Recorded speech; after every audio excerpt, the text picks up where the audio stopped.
আজ রাতে হয়তো একদম টাইম পাবো না, তো ভাবলাম সকাল সকাল চায়ের সাথেই ভিডিওটা বানিয়ে তারপরে বেরোই কাজ করতে। একটু হেকটিক আছে আজকে, মানে মোটামুটি রাতে ফিরতে আমার 1:30-2টো বেজে যাবে, তো হয়ে উঠবে না তখন। তো আজকে একটা ছোট্ট গল্প শোনাবো। একটা ক্লাস 9-এর স্টুডেন্ট থাকে, একটা ছেলে থাকে, তো তার পেন্সিলটা ভেঙে যায়। তো যখন সে পেন্সিলটা ভেঙে যায় প্রচণ্ড রেগে গিয়ে ছুঁড়ে ফেলে দেয়। তো তার যে ক্লাস টিচার ছিল সেই ম্যাম কি করে, পেন্সিলটা আনে, তুলে শার্পনার দিয়ে শার্প করে তারপর ছেলেটাকে হ্যান্ড ওভার করে, বলে যে দেখো যে এটা না এখনো খুব সুন্দর লেখা হয়, তুমি লিখে দেখো, এটাতে এখনো খুব সুন্দর লেখা হবে।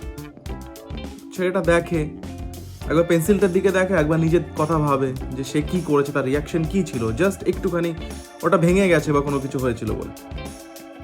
সি লাইফটাও এরকমই। আমি আগেও বলেছি, আমি এখন আবার বলছি তোমাদের যে there is nothing, absolute nothing. লাইফে এমন কোনো সিচুয়েশন, এমন কোনো প্রবলেম আসতেই পারে না যেটা সলিউশন নেই, যেটা এরকম না যে শেষ হয়ে গেছে সব কিছু।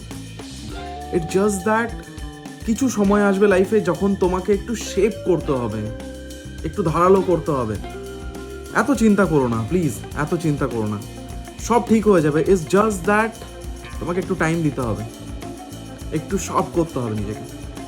All the best, cheers.